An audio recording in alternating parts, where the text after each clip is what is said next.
The Real Investment Show.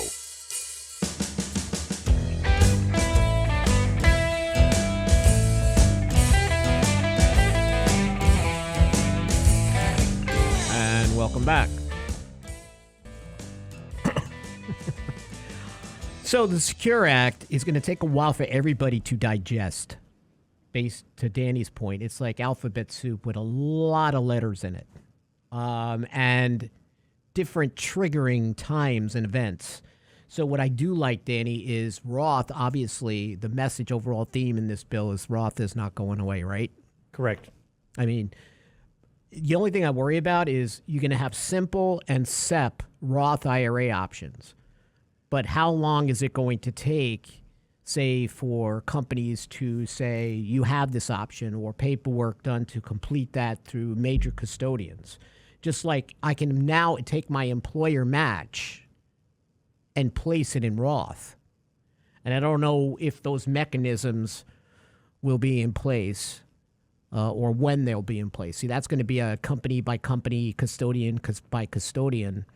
Yeah, I can see this one taking years to actually implement, unless they said, hey, guys, you have to have this done by X date. And I didn't see anywhere in the bill that suggested that. Me neither. So me neither. This is going to be one that, fantastic. I really like this aspect of it.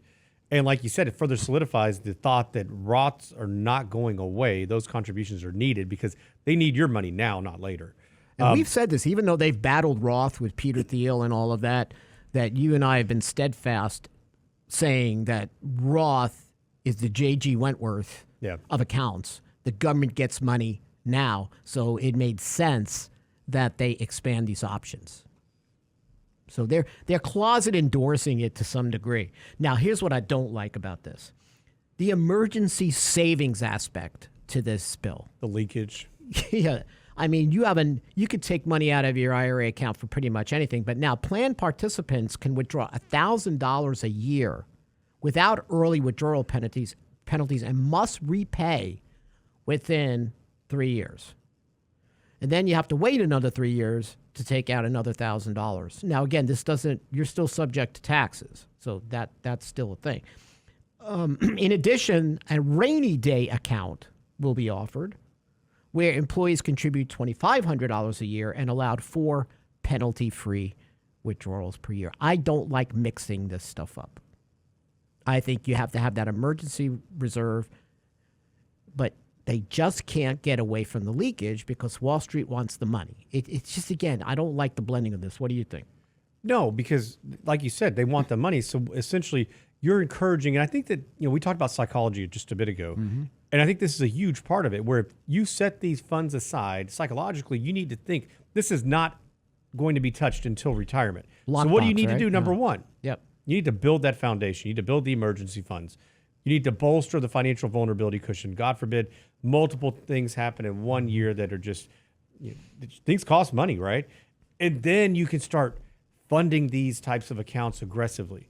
And so I'm not saying don't do a little bit of each. I think everybody can have their own method or, paying down debt.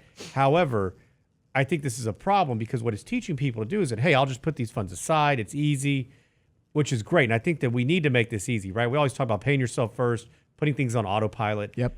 The people who are most successful typically do this. But if you're only doing that, and then you begin to believe that you can start taking from this, it's just that psychology, Rich, that, not only can you start making these withdrawals, but now you're going to start thinking, well, maybe I just take that loan out. Yeah. Because it's the gateway drug. It is. It is. That's a really great way to put it, actually, a gateway drug.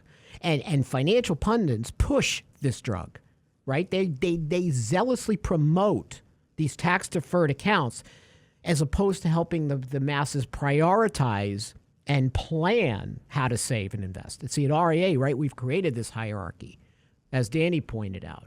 So I don't like having the ability to take more out of these accounts. Granted, after the financial crisis, I was one out there. I was pushing real hard. I was sending letters to my representatives. You have to waive taxes and penalties on IRA withdrawals. These people you have pushed into these accounts This Wall Street have pushed in. Now they're out of work and they've got all their money in tax-deferred accounts. You are kicking them when they're down. Now they need the money to survive, and you're going to hit them with penalties and taxes. It is ridiculous. So I could see, Danny, during a financial crisis of some kind, having a temporary key to open the lockbox, to pull funds out for a period of time, and then giving a grace period to pay it back, say 5 years, right, during a financial crisis, because as opposed to, and again, preaching a hierarchy of savings. So, yeah, I am not a fan. Yeah, but even these. then, how many people pay it back? Yeah, but I understand that, and I totally get it. But at least what you're doing is, God forbid, somebody, and how many people did you talk to the financial crisis? I know that were out of work, and the only thing that they could do was take money out of their IRAs and 401ks. And they say, my gosh, I need this money so bad, but now I got 10%. I'm going to pay 40% to the government to net out what I need just to pay bills. Just to pay my bills. And now only that, I'm a taxpayer that's going to be on the hook for bailing out these institutions. Correct. So they have to find a way to do this better. And we'll talk about that. Now, this excess finance, my daughter called me. Dad, I read about the excess 529 contributions to Roth. So I like this. Again, I think it's geared for more diligent savers, wealthier investors. Excess 529 contributions can roll over to Roth accounts beginning in 2024. Okay, but there are specific rules. So how many people overfund a 529? A handful of people. Huh? There's people that do that, yeah. Yeah. I mean, I'm in this boat specifically because Haley got the scholarships and so forth, and now I saved all these years for her. But now what you could do is you can transfer some of that money to a Roth for the beneficiary. So in other words, caveats, though, right? Caveats, right? So why don't we talk a little bit about what the restrictions are, Danny? Yeah, so the account has to be open for at least 15 years. So ideally, this is when most people start these accounts for children, when they're very young. So if you're going to start using this at 18, I think this is pretty normal. The other caveat is you can only do up to $35,000. So this is where good planning needs to come into play, where you say, hey, here's what we believe costs are going to be for education. You put these funds aside, we see growth, and you need to start doing some planning for this. Because, look, if there's excess, that's great. You can always switch to another beneficiary. But I really love this part of it, that you can move this to a Roth. I think this is great. You're actually telling the kids that Roth is good. Yeah. They're actually following our rule about Roth, right? So then these rollovers, so say I wanted to start this with my daughter next year. I can only do $6,500, say 2023, but whatever it's going to be in 2024, hopefully indexed, right? Yeah. And transfers are only made to the beneficiary's Roth, usually the child. In other words, it's not like you're going to be able to move it to you and then you're the beneficiary. You know what I mean?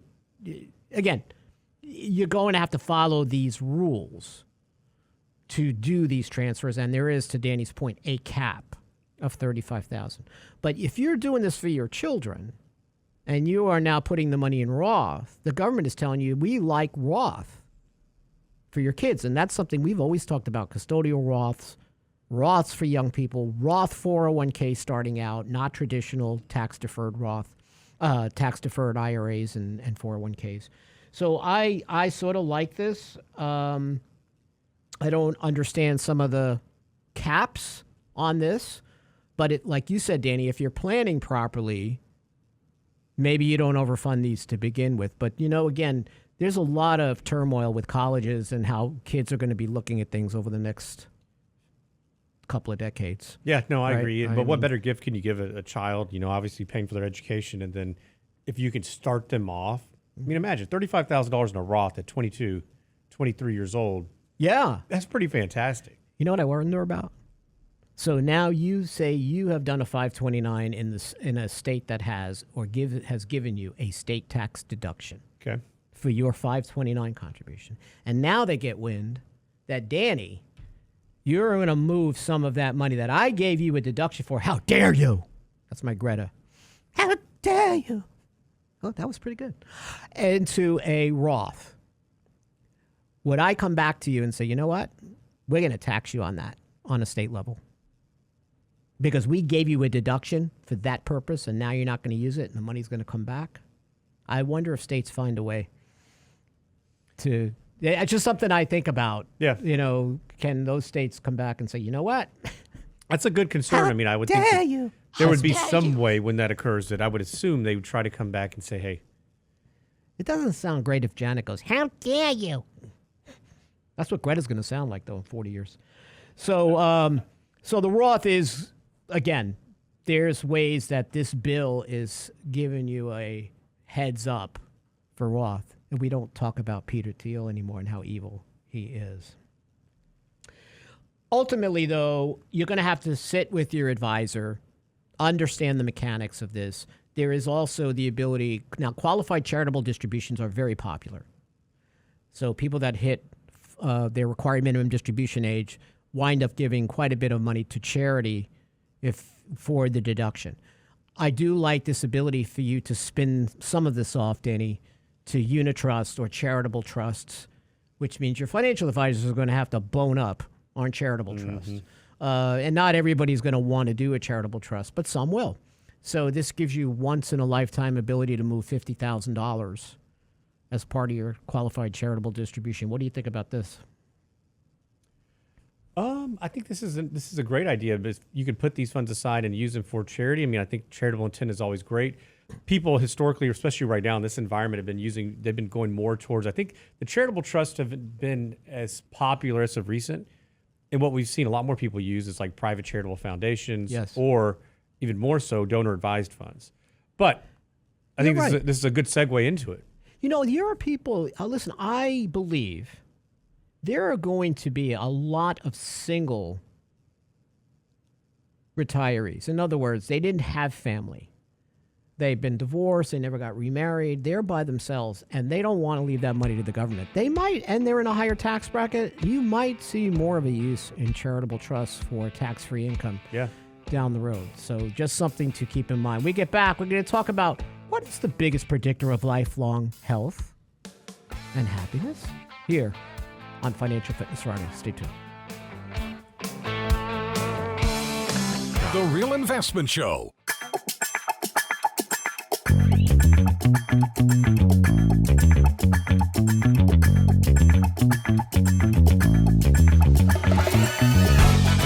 I think I'm going to come back as a yolk stealer. I'm going to be a yolk stealer. Not bad yolks, but good yolks. Egg yolks. Eggs are up 60% in price over last year. I'm gonna start selling yolks on the black market. I'll do the yolks. Brent, you do the whites. Okay. And we'll give Danny the shells.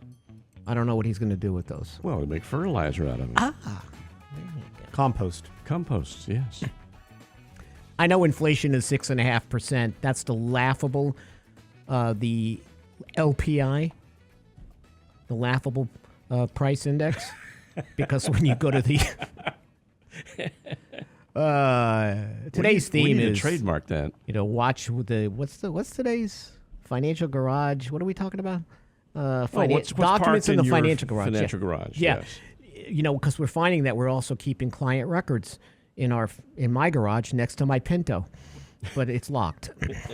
No, actually, they're in Danny's garage next to the Mustang, and they're locked. No, we don't keep any client records in garages. Sorry, we don't do that. But it does show you, though, that documents get unwieldy for everybody. And we're going to be doing a financial housekeeping candid coffee on Saturday, January 28th at 8 a.m. So we want to give you some really practical tips to get your financial house in order. We also want to know your tips. We want to know, what do you do? How do you organize things financially, whether it's your estate plan, whether it's your emergency contact, your account numbers. Obviously, we have all these passwords, right? And we have Apple Music and Amazon, and, you know, there's a digital footprint that you leave behind. Are you doing anything about that? So interesting, we want to hear from you as well about what you do every year for financial housekeeping. But the most important financial housekeeping you're going to do is your estate plan. So first of all, I was really devastated about Jeff Beck dying. but I sort of expected him being close to 80. But then Lisa Marie Presley dies, and I don't know. We're not far apart in age, and I sort of felt that. I just remember as I was growing up, she was growing up, and I don't know. And I've always been a big Elvis fan, and it sort of hit me. And I just wondered, because we talked about on this conference call about Aretha Franklin's horrendous estate plan. I just wonder if she has an estate plan. You hope so. And you think that, especially people with access to so many different resources. Yeah. You would hope that somebody would guide them along the way. But unfortunately, I think that they've probably had so much guidance and bad guidance sometimes that people like this are maybe even more prone to not do something because they've been burned. Could be. In my gut, I don't know why. We're going to find out because as advisors, we're like vultures. We're morbid. We always want to know. Like, I'll give you an idea. Like, Aretha Franklin, we talked about this with Chris Mayhew yesterday. She had... But Doran Mayhew, Chris Masters. Chris Masters from... Sorry. I'm so confused today. So... Take a sip of coffee. She had... Okay. For first of all, Aretha Franklin passed away from pancreatic cancer, right? And she was the queen of soul. I mean, Aretha Franklin had an incredible body of work. But she had 3 different handwritten wills. And so they found these wills... And they're from back in 2010. And then they went and they found more wills handwritten from 2014. The kids and the brothers, and it created this whole fight. And you can't remember, you think about someone with the estate of Aretha Franklin. How do you not have your stuff in order? You're going to have a legacy going forward and all these children and siblings. But regardless... Even if the one thing that equalizes the rich and famous with the rest of us schlubs is, first of all, we all wind up in the same place, right? Mortality is mortality, all right? And you can't take any of this stuff with you. Yeah. You go to a graveyard and everybody's the same. But this hesitancy to plan for your estate. And I think the one way you get started, Danny, is the basics, right? You want to take it slow. You want to have your trust. You want to have your medical directives, right? Frankly, my will's like 7 years old. I need to update it. I need to update my power of attorneys, my HIPAA, who's the executor. I've even been thinking about, okay, what do I want? Do I want to be cremated? Do I want to be buried? In other words, someone is going to make these decisions for you, or you're going to make them. If you get cremated, I'm going to talk to Haley. We're going to be sprinkling your ashes next to Janet Yellen. Can you do it outside her house? I'm thinking she's going to go before you, bud. Oh, you never know. These people. That's true.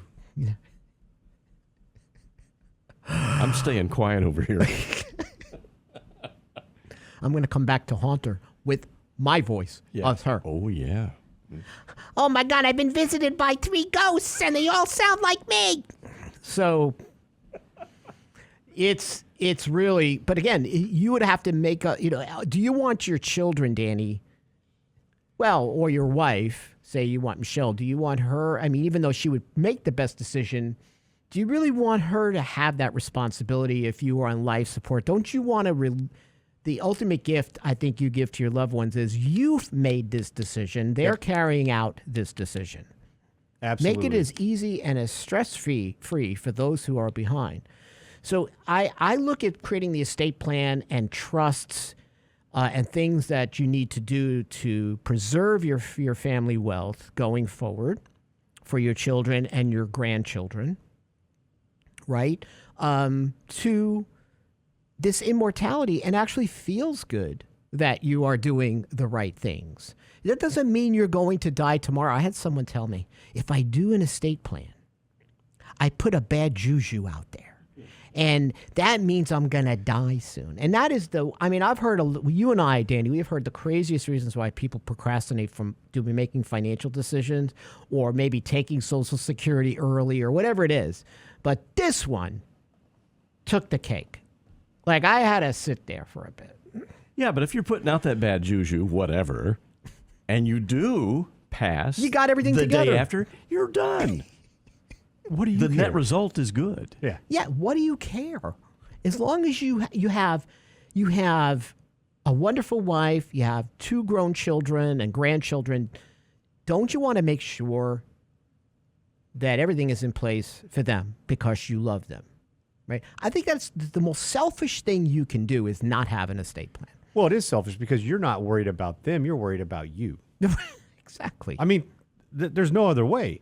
And you mentioned something earlier, right? I mean, so many times, let's say you do the estate plan, you get all these things in motion, but how many times you mentioned two things I think that are important. One, actually having a plan, right. and taking this off, because you think if you pass, your loved ones, it's emotional. They don't feel great about anything. And now you want to burden them with making decisions on, are you going to be buried or cremated? Where are we going to put you? What song did Rich love? Is it Aretha Franklin or is it Elvis Presley? Johnny Cash. Which Farron one? Young. I don't know. So, but decisions that nobody really wants to make. Right. But not only that, what about all the online? Yeah. That path that you have to go down. That's a Where footprint. did Rich keep money? Right. Wait, he used multiple places. He was here, and here. Oh, I can't get online. I don't even know what's there. Are the beneficiaries correct? And then you talk about the headache of going and tracking these places down, especially now. Now, this is where we talked about brick and mortar. At least sometimes you can walk in. I'm not sure it's much better sometimes. But, some of these other places, it's a little bit harder to get in front of these people when you you can't walk in the door. And to have your estate plan together, and not only that, but gathering the right people together to discuss it, bringing it all out in the open, or using a financial advisor or a trusted partner to facilitate the conversation. Like I was thinking yesterday, Chris Masters we were talking about family limited partnerships, which are not for everybody, but it's pretty common in Texas. I have a ranch, or you have a family business and you want to pass it on and you want to protect it from creditors, and yet you still want control as general partners. This is a very fascinating mechanism that you put in place to save estate tax, because it locks in values of appreciated assets, and it creates this estate planning savings. But also, if you owe estate taxes, think about, if you didn't have this in place, how would you come up with estate taxes? He had an example, Chris, of a family that had $70 million, and by doing a family limited partnership, they saved roughly $33 million in estate taxes. Imagine if you had to come up with that, and you had this beloved family ranch in your household in your family for generations. Yeah. Hey, listen, I've been having conversations about estate planning using like Yellowstone. Well, listen, you've been watching that family lineage. You've been watching like 1883 and 1923, and they need to do a 1970. Like with John Dutton, right? Like his upbringing, right? Is it still there? Yeah. Well, I mean, I guess it's still there because of Yellowstone. Yeah, but I'm saying it's still there. But I'm saying is like, what happened in between? You got to think about you passing this legacy of family and ranches and all this. I mean, you don't have that kind of wealth, but you do have something to pass on.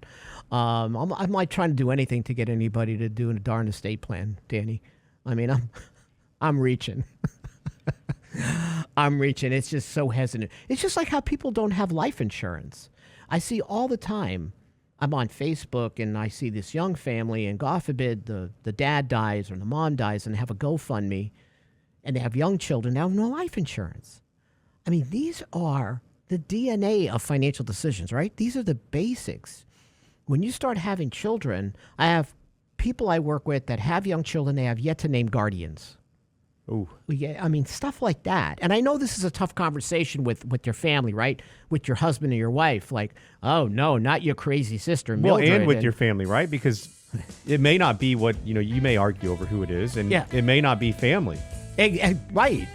I mean, again, a lot of decisions. Hey, we get back, we're going to talk about what are some of the regrets investors have had for 2022, and what is their 2023 goals? When we return here on Financial Fitness Friday. Stay tuned.